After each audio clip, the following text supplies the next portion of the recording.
Bonjour à tous, c'est Kikou522 et on se retrouve aujourd'hui pour une petite vidéo point Covid, donc d'aujourd'hui du mardi 20 octobre 2020 en France. Donc pour cela on va utiliser la page Géode de Santé publique France, donc l'organisme de données en santé publique en France, qui tient tous les jours les chiffres du Covid-19. Donc pour cela je vais commencer par les données des tests PCR. Donc aujourd'hui, enfin dimanche 17 octobre, parce que les tests mettent 3 jours avant de pouvoir être consolidés, de pouvoir savoir qu'on a bien toutes les données. Donc dimanche, il a été testé 97 846 personnes pour 12 930 résultats positifs.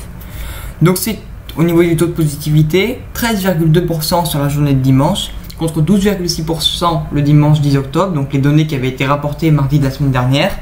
Donc on a une augmentation du taux de positivité de 5%.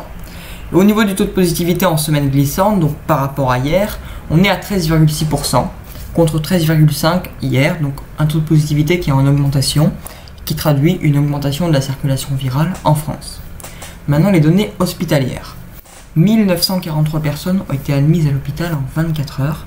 C'est beaucoup plus que mardi dernier où il n'y avait eu que 1168, c'est une augmentation de 66%. Donc on a multiplié les admissions à l'hôpital en une semaine par 1,66.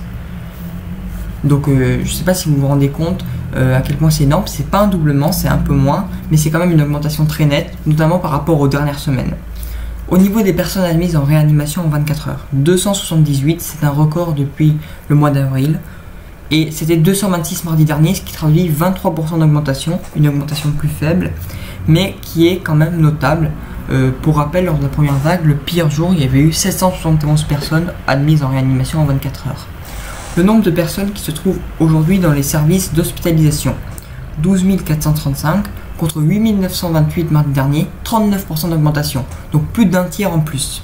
Le nombre de personnes en réanimation, 2168, 1633 mardi dernier, aussi là un tiers en plus, 33% d'augmentation.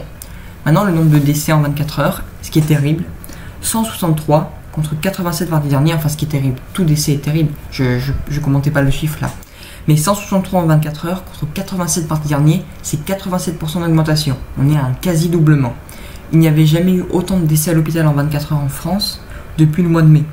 Donc ça fait plus de 5 mois qu'on n'a pas atteint ces chiffres-là en termes de décès. Et maintenant au niveau des décès totaux à l'hôpital, 22 849 personnes sont décédées dans les hôpitaux français depuis le 1er mars, 59% avaient plus de 80 ans, 81% plus de 70 ans, 93% plus de 60 ans. Ces chiffres par rapport aux âges, ils sont un peu rajeunis parce que les décès en EHPAD sont plus âgés, notamment s'ils n'ont pas été transférés à l'hôpital, c'est que le retard, notamment en raison de leur âge, ne pouvait pas être compensé par une hospitalisation souvent. Et donc ces chiffres, dites-vous que c'est un minimum et dites-vous qu'il y a plus de 93% qui avaient plus de 60 ans et qu'il y en avait plus de 59% qui avaient plus de 80 ans. Si on compte les données en EHPAD, on est environ à 85% qui ont plus de 70 ans et entre 60 et 66% qui ont plus de 80 ans et environ 95% qui ont plus de 60 ans.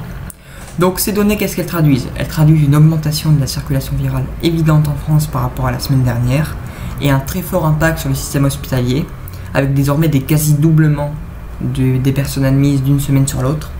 Et ces données semblent encore en augmentation, donc pourraient encore empirer les semaines dans les prochaines semaines.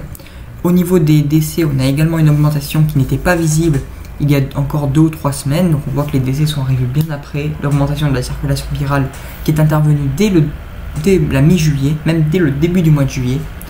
Et voilà, donc toutes ces données ont suivi l'ordre chronologique, d'abord les hospitalisations et les réanimations, après les cas, enfin d'abord les cas, ensuite les données hospitalières et ensuite les décès. Donc on voit par rapport à ce point Covid, comme je l'ai dit, que la situation sanitaire en France se dégrade, notamment dans certains territoires. Donc si on regarde les taux d'incidence, on a au niveau de la région Auvergne-Rhône-Alpes un très fort taux d'incidence, notamment dans le département de la Loire, qui est le département ayant le pire taux d'incidence et le pire taux de positivité. Donc la région de Saint-Étienne, la métropole stéphanoise et également la métropole, dans une moindre mesure, les métropoles lilloises et les métropoles également de Lyon et de Grenoble. Donc la région Auvergne-Rhône-Alpes est la plus touchée. Et ensuite il y a l'Île-de-France et les Hauts-de-France et également, dans une moindre mesure, encore une fois, la région PACA et la région Occitanie. Donc voilà au niveau des données locales. Donc j'espère que ce point de situation vous aura plu. Il n'a aucune valeur médicale, simplement une transmission des données fournies par Santé publique France. Et j'espère qu'il vous aura plu. N'hésitez pas à vous abonner pour suivre les prochains qui auront lieu les prochains jours. Et il y aura également des vidéos sur d'autres sujets. Salut!